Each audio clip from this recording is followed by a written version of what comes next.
I want to welcome everybody back to our last conversation. My name is Sabrina Klein. I am the Director of Artistic Literacy here at Cal Performances.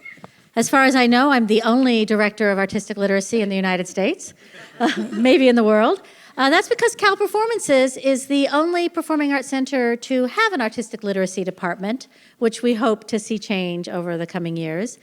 We approach our work, which other organizations call education or engagement or community outreach, from the belief that artistic literacy, as Rob mentioned in the last panel, is the right of every human being to be able to make an individual and meaningful connection to great works of art. That the great works of art that Cal Performances and others present are some of the best representation of who we are as human beings, what it means to be a human being in relationship to ourselves, in relationship to each other, in relationship to community, our spiritual quests, our intellectual quests, our physical journeys, all of that is represented by the great artists all over the world. And artistic literacy means having some knowledge, not all knowledge, but some knowledge and some skill, again, not all skill, but some key skill, to crack open a work of art so that you can find your personal connection to it. And those connections come through a variety of doorways and pathways, which is why we present so many different kinds of conversations here before the show and so many different kinds of performances on our stages. Everybody's pathway is different, and the door through which you walk is going to be unique for you. So we hope to open up a few more pathways for you, ways to engage with the extraordinary work that some of you saw last night and I know are still thinking about, and some of you are going to see tonight or tomorrow, and some of you saw last night and are going to see again tomorrow, as I just heard from somebody I've been working with this weekend, because there's always more to see, right? The more you know, the more you can see. So before I sit down and welcome our guests, I want to do a shout out to the educators, K-12 educators that I've been working with for the past 2 days. They're here to use this work of art to open questions of social justice and to directly address anti-Arab discrimination in their classrooms in our communities. So shout out to you guys. Thank you for taking the time to be here.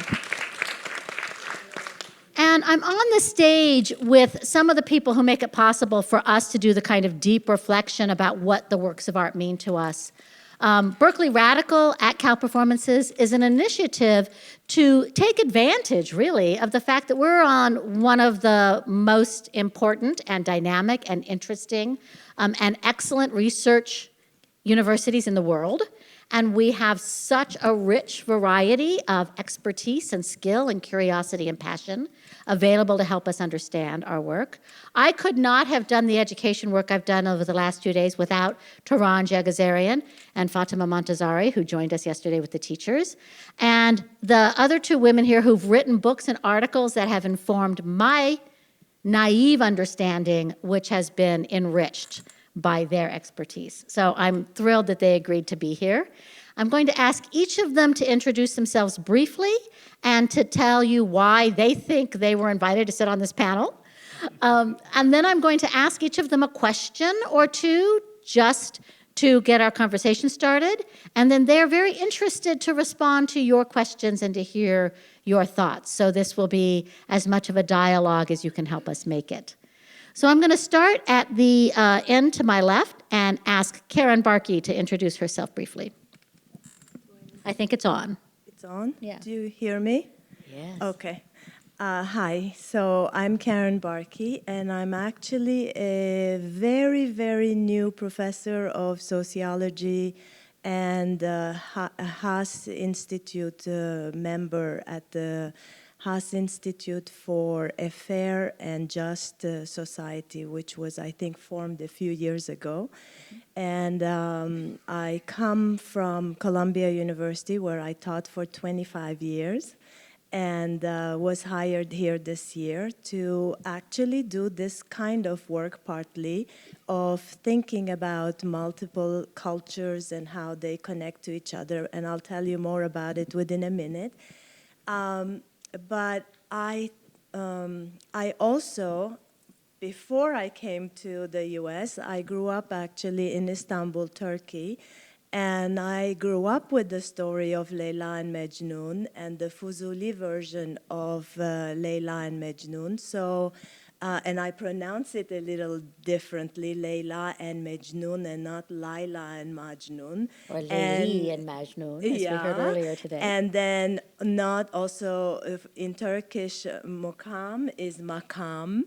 But so with little variations, and then the variations that Fuzuli actually added to the story when he wrote his version, I read this, I think, probably for every year of high school. We had to do again and again Fuzuli's Leyla and Majnun, because it was one of the most important stories of not only love, but as we will talk about, universal love and something beyond love. Something beyond love was the in a sense, core of it, but it meant a lot more. So teachers in Turkey, in the good times, they really, really pushed this notion of a universal love, and they used this text for us. So that's my introduction to, I think, the appeal and also the work that I do today on toleration, tolerance, coexistence, and things like that. And we'll have opportunity to talk about that in a minute. Wonderful. Thank you. Fatima Montazari, you want to introduce yourself? Yes. I think it should be on. I think so. Good afternoon, everybody. It's a pleasure for me to be here. I'm Fatima. I'm a PhD student here at the Department of Near Eastern Studies. And the reason why I think I'm here is that I work on Persian literature on the one hand, but also on Persian illustrated manuscripts on the other hand. So I've seen a lot of illustrations that show Leyli and Majnun during years. And I'm happy to talk to you more about the story, the Persian story, and I'd love to hear more about the Turkish versions and transformations of the story. And we're going to talk about that a little bit more within minutes. And Aida Husanova. Thank you. Thank you, Sabrina. My name is Aida Husanova. I was born and raised in Azerbaijan, in the city of Baku, the capital city of the Republic of Azerbaijan. My main area of research interest is Azerbaijani music in the light of the fusion between the East and the West. And of course, Leyla and Majnun, or Leyli and Majnun, as we call this original work in Azerbaijani language and in Azerbaijan, is of course, has always been, one of the milestones. And I probably started my research with studying this work. Of course, I grew up surrounded by the legend of Leyla and Majnun in various renditions. There is an opera, there are some symphonic pieces written by Azerbaijani composers in the 20th century. There was a movie that was produced in Azerbaijan, and of course the story itself that was a part of the school program, just the same as in Turkey. And so Leyla and Majnun is an important part of my inner self, I would say, as a scholar, as a musician, and as a human being. In 2007, I came to the United States as a Fulbright scholar, and since then I've been here and I've been teaching at the Jacobs School of Music at Indiana University. I teach classes on the music of the Silk Road and on the East-West encounters in music. And of course, Leyla and Majnun is a part of my teaching these days as well. In 2006, Yo-Yo Ma and the Silk Road Ensemble came to Baku, and they performed, they conducted master classes, and I actually was a part of that first conversation between, or one of the first conversations, let's say, between Yo-Yo and Alim, when Alim just shared the idea of creating a new rendition of Leyli and Majnun. Since then, I've been serving as a research advisor for this project, and now I'm thrilled to be a part of this new stage of this project, now related to the Mark Morris Dance Company, Mark Morris Dance Group. And so the story of Leyli and Majnun entered a new chapter of its history these days, and I'm happy to be a part of this new stage of this project. So you see why we invited them, right? I'm going to start with Aida, partially because Colin conjured you while we were talking, and mentioned that you had spoken to them about Mugam music and how it is particularly well suited to tell the story of Leyla and Majnun. And Aida actually literally wrote the book on Azerbaijani Mugam music. It's got a gorgeous purple cover sitting on my desk right now. If you want to borrow it, let me know. Thank you. But could you talk to us a little bit about what there is in Mugam music that we might be listening for and that might help us hear and recognize the story of Leyla and Majnun when we experience the performance? It's a great question, and actually it's amazing how this 23 years old individual, Uzeyir Hacıbeyli, decided to combine these two essentials of Azerbaijani culture into one work. He didn't have any formal training in music. And this is the opera composer. This is when the opera composer, the one who composed the opera Leyla and Majnun that is used in the project that we are talking about these days. I think he had this maybe instinctive knowledge of how perfect this combination, this connection would work. And here is like why I think this combination was so perfect. The story of Leyla and Majnun is a story of impossible love. It's a story of love and death, or a story of love and separation. But the death of both characters at the end does not sound as a tragedy. It is something that helps them touch the universe. So it's not just a reunion for these two, but it's reunion with the universe, and it's just a realization of some eternal truth, some supreme truth. So this is universal meaning of this story. Mugam, which is the richest, the quintessential genre of traditional music of Azerbaijan, is exactly about the same. Mugam is based on the classical poetry of the East, and, well, the poetry is about love and separation again, so you can find many stories and plots that sound similar to the Leyla and Majnun story in the verses that are used in Mugam performances in Azerbaijan. But I would like to emphasize the aesthetical or musical part of Mugam. Mugam is about the catharsis. You go through suffering and you purify your soul. You come to some new, you just enter a new phase of your development as a human being.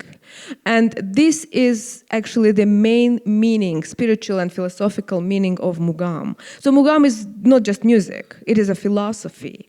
And in this part, in the part of the catharsis, the way of purifying your soul through suffering, Mugam and the story of Leyla and Majnun are like just exactly about the same.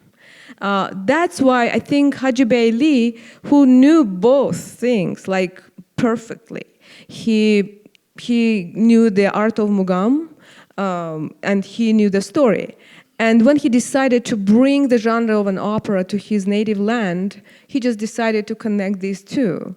Well, it's still an opera. I'm talking about the original version. We have characters and the singers that act on stage. We have a symphony orchestra with a few traditional instruments added to it. Then we have the division into the acts. There are 5 acts in the original opera. But instead of all conventional operatic forms like arias and recitatives, the singers perform mugam. And this speaks to the native audience. So he knew how to deal with the challenge of introducing the genre of opera in his country for the first time. So he found this perfect connection between the storyline and the musical embodiment or the musical expression that would serve this story. Or I don't know which, so maybe the story serves the music. It's hard to say now because it's such a perfect synthesis. There's such a perfect combination of these two essentials. And, well, that was a breakthrough. And it worked. Well, I wouldn't say that everybody approved this work from the very first days. So the premiere was like, the house was sold out completely. And there were like hundreds of people outside of the opera house in Baku. And they couldn't get in, but they just wanted to, to listen and to watch this production. And then this young composer asked the director, "Can we open the windows, please?" So that they would just listen from outside, and they did. And everybody stayed. It's a long production, it's a long show. It's like a 3 hours and a half long show. Everybody stayed, and it was January 1908. The weather was rather cold. Everybody stayed, but there were some people who left. Yes, I mean the auditorium, because they were some unhappy. They thought that, well, this spoils our, traditional culture and traditional, theater. But he knew that that was the beginning. And again, as the story goes, he was asked, well, some people are leaving the house. He said, it's okay. Today, we don't need those who left. We need those who stayed. And he knew that the day will come that nobody will leave the house, because these days the house is sold out for every production, for every show, and traditionally the opera Leyli and Majnun opens the season in the Azerbaijan State Opera and Ballet House, like every year. Yeah. And it's shown several times throughout the year. And my understanding is that Alim Qasımovu sang the lead role for many years. And he's the one who brought the idea to Yo-Yo Ma, and he selected the scenes from the 3-hour opera. That was the first level of artistic decision-making that we see. He selected the 5 or 6 scenes that are in the current libretto, right? Yes, exactly. So after these initial conversations, Alim selected and recorded the first example, some episodes from the opera, and then this recording, along with the score, were sent to the Silk Road. Mm-hmm. And then the Silk Road, just listened to the recording and looked at the score. And then Johnny Gendelman and Colin Jacobson, whom we just had the pleasure to listen to in the previous panel, they just created a new score, a new chamber arrangement that would involve the musicians of the Silk Road Ensemble. But that was just the beginning. We met in France in 2007 for a week, and that was the challenging week because the decisions had to be made about how to proceed. So that was the beginning of the process, but Leyli and Majnun, the Silk Road's Leyli and Majnun, is such a, let's say, it's this always changing project. You cannot take a snapshot of the work. Every time it's different. And now we are so fortunate to have a new rendition that, added more colors and more meanings, I would say, to this old opera and to the Silk Road production. So we now have so many different sources and energies that are combined in this new project that I think it will take time to decode and to comprehend all of them. Well, that's an excellent transition for us to talk to Fatima, so thank you for that. Because you said there are many renditions and there's an arc of development and different kinds of stories that can be told as part of Leyli and Majnun. And I know that you have, Fatima, spent a lot of time looking at the beginnings of the Leyli and Majnun story and how it evolved in different cultures and in different artists' renditions, that how the artist chooses to represent the story reflects the philosophy and the time of the artist. Mm-hmm. Could you give us an example of how a scene or a motif changed over time and reflected the different cultures or the different centuries? Sure, it's a great question in that it really points us to the important. It leads us to the important point that there is not such a thing like one Leyli and Majnun. There are different, various versions of the story. Not only after Nizami, but I'd like to insist that Nizami is the one who created the first integrated story. But even before his time, there are so many allusions to the story, both in Arab as well as Persian anecdotes, which are mostly oral, but we have also some documentations of them. For example, in the 9th century, Al-Jahiz points to one of them. 10th century, we have some more allusions to the story. But and Nizami is 12th century. So Nizami is writing in late 12th century. Yes, so he seems to gather all existing allusions of the story and render it in a dramatic form. So this is the first romantic story. And it's interesting to know that actually Nizami says in the beginning of the story that the story has been neglected thus far to gather in an integrated form because it is joyless. Perhaps because it is, well, he says actually, there's not enough joy in it. There's not wine, there's not princely gatherings. And so he renders it in a, let's say, Persian tent. And we have scenes in his version that look like sometimes like stories of the Shahnameh, for example. For example, the way that Majnun is born into his family in Nizami's version remind us of some of the stories of the Shahnameh, the Persian Book of Kings, written in the 10th century by Ferdowsi. Majnun, in his narration, is born to a childless king, whereas, for example, let's say Jami, who's writing 300 years later, in his version, Majnun is the eldest and the most favorite son of a family who has 10 boys. So there is not such a thing. There's not a king in that version. In another version of the story written by Amir Khosro about 100 years after Nizami, astrologists say from the very beginning that this boy is going to have a sad future. So this is beginning of the stories differ in many versions. One other example that I'm happy to share with you is the way that the two lovers get to meet each other. And I tell you why I like this example. In Nizami's version, they meet at school as kids, 10-year-olds, right? And this is a coincidental accident, right? They sit next to each other and they notice, oh, wow, and they fall in love, right?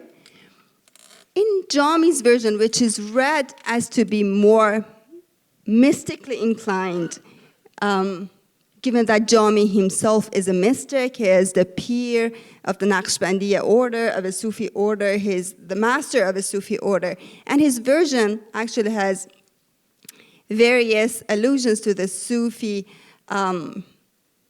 meanings of the story, meaning the love being interpreted as the divine love, and so on and so forth. But then there, the kids do not meet at school as an incident. There, Majnun hears first about the beauty of Leyli and go out, seeks her. So there is a quest, there's a spiritual journey from the very beginning of the story. So it seems that Leyli and Majnun, in fact, provides us with a framework to impose, let's say, your own reading of a love story into it. They are archetypal figures. And so we see it like during centuries, we have so many allusions to the story, which we don't see in Nizami. For example, we have a 16th century narrative of the story, which, well, you look for it and you will not find out, did Nizami talk about this at all? No, probably. Do we have any Arabic allusions to this? No. But it becomes a custom in, let's say, lyrical mystic poetry in the Middle East to speak of Leyli and Majnun as lovers without even mentioning to a specific story and version of the story. So everybody would talk about them without being concerned about, oh, was this real? Does this really happen, the original story? Well, I would like to say that there is no such a thing like an original story. We don't know really when this story begins. There are some speculations about the story having roots in reality, and let's say Umayyad period of the 7th century, but we can't be sure. We have some, yes. No, go ahead. I just want to ask you a question in a moment. Go ahead. So the characters are known to be semi-historical. There are some allusions to some poets, like Umayyad poets being named Majnun, but also Jahiz in the 9th century complains that people do not let any poetry having been written about a beloved Leyli, but attributing it to a Majnun. So it seems that Majnun No matter becomes... who wrote it. Exactly. It seems that Majnun becomes an epithet for any lover who writes love poetry. And in fact, Majnun is an epithet. It's not a proper name.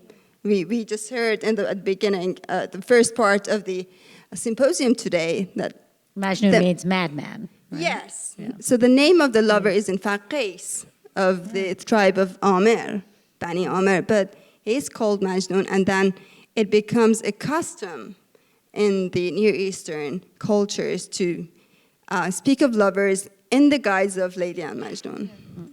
We also heard yesterday from Taranj that different countries have claimed that they have the grave site of Layla and the place right there where Majnun came and cried so much that the grave site got soggy and slid a little bit. And there are grave sites in Armenia and in Iran. And I asked Fatima how many Layla grave sites there are yesterday, and she said as many as Noah's Ark. So thank you. So the story, as you just presented it, is an excuse in a way. It's a palette from which we can choose the story we're going to tell. And I know when we started investigating it, we meaning the educators, we were asking the question about, is this an Arab story? Is it a Persian story? Is it an Arab Islam story? Because so many of us equate Arab and Islam. And Fatima's explanation of how some people do attach Islamic symbolism to it explains why we might be confused sometimes in hearing the story. But the original story is not intended to be an Islamic metaphor or allegory. It's a love story and may have other social meanings that we attach to it. So that's one of the confusions that we had trying to understand the, quote, meaning of the story, and it turns out to be up to us what the meaning is. So that helps us open it up. We'll come back a little bit more and talk about some of the visual imagery, too, because how those artists chose to share the story is also interesting. Karen, could you talk to us a little bit about why this is now such an important story for us to know in the West? Yes, I can talk about that, but let me actually start by also responding to this and putting it a little bit into context for Turkey as well. First of all, the importance in many ways of this story, the way that it developed over time, is that it became in a sense a kind of story that had basic elements, and you said that already, but then that could be taken and shaped differently with elements from the local culture added to it and then rooted in that culture for the use and for the understanding and the giving of meaning of that particular culture. And that's the beauty of it, and that it traveled. It traveled in the Middle East, it traveled beyond the Middle East, partly because of this ease with which it was appropriated and remade and re-added, and components were added to it. it also traveled because during a lot of this period, especially when we're talking about the time period of the Mughals and the Safavids and the Ottomans, there's so much fluidity. There's not only fluidity of cultural cooperation, but there's also war, by the way, that goes between the Ottomans and the Safavids. And there is attempts continuously to influence one or the other culture. So there is attempts on the Safavids to enter the Ottoman, in a sense, world and have an impact on it, and vice versa. So in that, there are currents of exchange that are created, partly that are contentious, partly that are actually really about cultures interacting. And when you do that, stories get taken, narratives get taken, and then they get embedded again, and they become places of encounter also. And to me, that is the beauty of this story, with the kind of work that I am actually doing that has a very similar, in a sense, alternative narrative meaning. And let me explain. So the work that I do is about the sharing of sacred sites, about mausoleums, about shrines, religious churches, Greek Orthodox churches, some synagogues, over all of the Mediterranean that have, since this time period that we're talking about, the story of Layla and Majnun being shared, these sites, these places, having been shared by Muslims and Jews and Christians in this imperial moment, that was much more tolerant, in a sense, than the nation state in accepting difference. Part of it was strategic. Empires were huge. They had a lot of diversity in them. And as a result, they knew that they weren't going to be able to control everybody. So they accepted people and they nurtured diversity. In this diversity, stories got exchanged, places got exchanged, and people moved into, let's say, as the Ottomans conquered into the Byzantine Empire, Sufi religious leaders moved into areas that were Christian, started living in Christian areas. Slowly, the stories of the Sufis and the stories of the Christian saints started looking similar, and the places started getting shared, etc., creating these not only narratives of sharing, but also actual places of sharing. Now, a lot of this, neither the Layla and Majnun story, nor the fact that there are at least hundreds, I don't know the number, actually, we're trying to create a map of it, but there are hundreds of shared spaces between Jews, Muslims, and Christians around these imperial spaces that still exist today. That where people go and pray together, where there are all kinds of choreographies of praying together, of sharing the site or dividing the site, and then changing the places or taking turns, all kinds. I edited a book called The Choreographies of Sharing Sacred Sites, because there's so many different choreographies of sharing.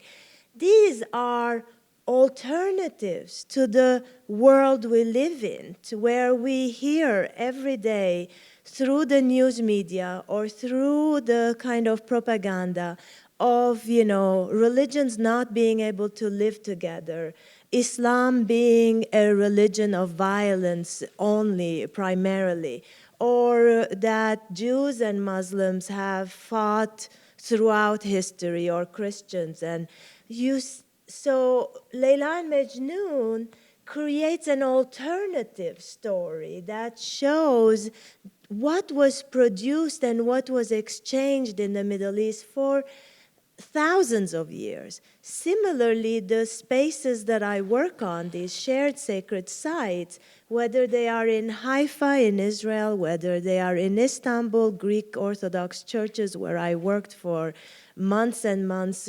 watching Muslims and Christians pray together, all these places create alternative meanings, alternative narratives that tell the world that there is another way out, that we don't need to actually, we don't need to be violent, we don't need to think of violence or war all the time. And that is the beauty of, I think, the kind of work that we all do and the ways in which we try to put it out there. This is unbelievably beautiful because it brings, for me, it also brings the West in conversation with the East. It brings it together. And it also brings, there is something really historical about Leyla and Majnun, and the performance has something very modern about it. So it brings the old and the new together. All of these things that we think are dichotomies and should not be brought together are really shown in syncretism together. And I think that's the goal. And I think that should be the work we do. I think that's brilliant. Thank you. Thank you. And I do feel like the West is late to this conversation, that the history of Leyla and Majnun covers more than 30 countries that we think of as being, we don't even know what we mean by Arab anymore. The Arab world, where the Arabic language is spoken as an official language, encompasses 27 different countries. But Arab peoples are dispersed throughout that area. Muslim peoples, the top 5 Muslim countries in the world, the top 4 do not speak Arabic. In Indonesia and Pakistan, and I forget the others. Pardon? Bangladesh. And there's one more before we get to Egypt. Oh, India. India has a larger Muslim population. And Turkey has 99% Muslim population. They speak Turkish. They speak and not Turkish. Arabic. So what do we mean when we talk about this complex world where the story of Leyla and Majnun has tread upon ground and shared the story across cultures for centuries? The West is very late to that conversation. So fortunately, Silk Road and Alim Qasımovu and Mark Morris has brought us into dialogue with a story that has very deep roots. And it's important for exactly the reasons you're telling us, the role of the arts to change the conversation, to make a different kind of sacred space where we can see the humanity and universality of our shared stories instead of seeing the other as enemy. The other is us, reflecting in us. Thank you for telling us that. I want to ask each of you, we only have 10 minutes for questions. If each of you could give me 1 minute, could this story have any other ending? Oh, well,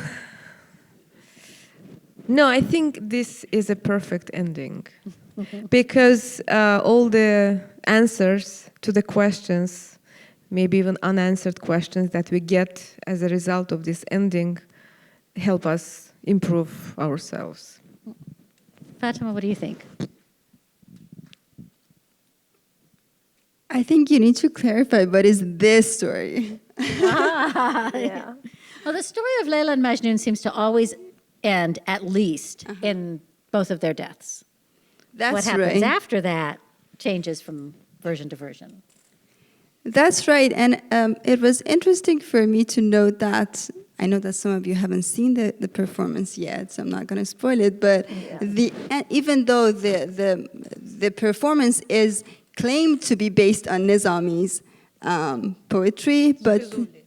It's built based on yeah? Fuzuli. Because of the opera was based The on. original opera is based I on see. Fuzuli's version. On the Cal Performance's website, I think it's been mentioned. Nizami, I think the Nizami text is used, but the opera is from the Fuzuli. Right, So there is the confluence of multiple stories, even in what we're seeing Right. Mark Morris and Silk Road doing. So the ending does not really seem to me to be exactly the same as the Nizami's version, and you know, death is the end, right? And I think this. I like the ending, but I like to mention that even in the ending we have differences in different versions of the story. In some of them, Leyli dies first and then Majnun. In some other, Majnun dies first and then Leyli. Yeah. But then the common theme is that there is death, and then there is union after death. Yeah. What do you think, Karen? I totally agree. I think there are multiple versions, so I don't want to say there is really one ending. What I think is really nice about it is that there is union after death, and that is explained in multiple ways too. That is also the way it's described is in a sense varied, is beautiful. The death is everywhere the same, but the way it's explained afterwards, the afterlife, is also beautiful, and I wouldn't change it. I wouldn't change it. If I could add something, I would like to quote Alim Qasımovu, the singer, and actually I included this in my book where I just wrote the chapter on this project. He says that every Mugam singer is potentially Majnun. Yeah. He travels to the place which is, well, he can only reach if he goes through all this pain and sorrow. Artistically. And then I asked him whether or not he has reached that destination. He said, not yet, but I hope I will someday. Become Majnun. I will, well, I think he is Majnun already. You think so? Yes, absolutely. I'm positive about it. But I think that if this ending of the story is so like firmly integrated with the musicianship and the spiritual quest, then I think this is the good ending. It's still not the tragedy. It's something about just a good discovery of some eternal truth. Nice. We'd love to hear a few questions from you for the last few minutes that we have. Yes.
So the question is about the choices that were made, and I'm not sure how much Aida might have been as part of those conversations. We can address that.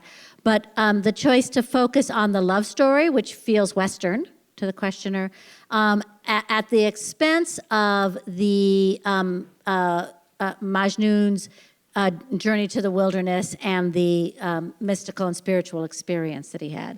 Aida, you want to try to take that on? Yes, the purpose and the main criteria, let's say, was just to pick up the episodes that focus on the story, on these two people. So all the characters are left out. The action, no action on stage. And I think that what you've just mentioned, it requires some sort of action if we speak, and the choice was made like 10 years ago when we worked on the Silk Road version of it. So I think that, it is an important part of the story, his like life in the surroundings of the wild nature. But in the meantime, I think that, the storyline is not the main focus of this new version. we don't really know, we don't really focus on this, what happens.